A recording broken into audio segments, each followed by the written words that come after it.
అమ్మ పన్నీర్ పన్నీర్ పన్నీర్ పన్నీర్ అన్నం వేపియా.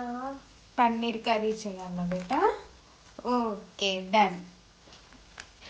పిల్లలకి ఎంతో ఇష్టమైన పన్నీర్ కర్రీ ఇప్పుడు ఎలా చేయాలో చూసుకుందాము. ఒక ప్యాన్లో 2 టేబుల్ స్పూన్ ఆఫ్ ఆయిల్ పోసి దాని తర్వాత అది వేడయ్యేలోపు పన్నీర్ పీసెస్ని కట్ చేసుకొని ఆ పన్నీర్ పీసెస్ని ప్యాన్లో వేడెక్కిన ఆయిల్లో వేసేసి దాంట్లో కొంచెం ఉప్పు, కారం, పసుపు కొంచెం ఆయిల్లో డీప్ ఫ్రై అయ్యే వరకు కొంచెం ఒక 2 to 5 minutes వరకు దాంట్లో ఆయిల్లో ఫ్రై చేసుకొని పన్నీర్ని ఒక ప్లేట్లో తీసి పెట్టుకుందాం పక్కకి. ఎందుకంటే ఈ పన్నీర్ అనేది ఫ్లేవర్ కోసం తినేటప్పుడు మనకి ముక్క ఇరిగిపోకుండా అనే దానికోసం అండ్ టేస్ట్ కోసం మనం ఆయిల్లో ఫ్రై చేసుకొని ఒక ఆనియన్, 2 టమాటోస్ అండ్ పచ్చిమిర్చి అదే ప్యాన్లో మనం ఒక చాప్ చేసుకొని చాప్ చేసుకొని అదే ప్యాన్లో కొంచెం ఆయిల్ పోసి మనం ఒక 10 to 15 minutes వరకు ఫ్రై చేసుకుందాము. దాంట్లో పచ్చిదనం అనేది పోవడానికి ఆనియన్స్ది, టమాటోది పచ్చిదనం పోనీకి ఆయిల్లో ఫ్రై చేసుకుందామండి.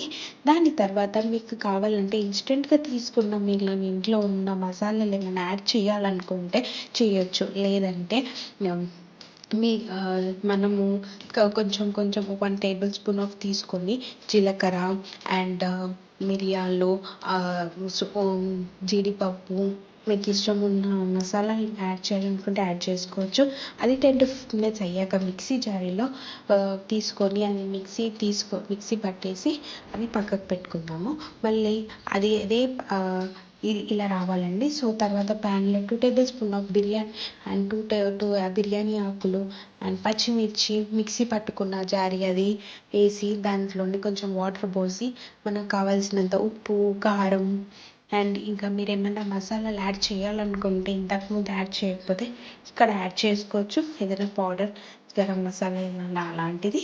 సో అది కొంచెం బాయిల్ అయ్యాక మనం కట్ చేసుకున్నాం కొంచెం ఆయిల్ పైకి తేలాక మనం కట్ చేసి ఫ్రై అయిన మన పన్నీర్ పీసెస్ని యాడ్ చేసేసి దాంట్లోనే కొంచెం పుదీనా, కొత్తిమీర కొంచెం ఫ్లేవర్ కోసం అలా వేసేసి బాగా కలిపేసుకుంటుంటే ఆయిల్ అనేది పైకి తేలుతుంది.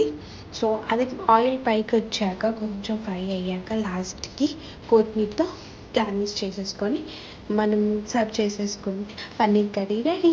ఎంతో ఇష్టమైన పిల్లలకి ఎంతో ఇష్టంగా తినే పన్నీర్ కర్రీ రెడీ.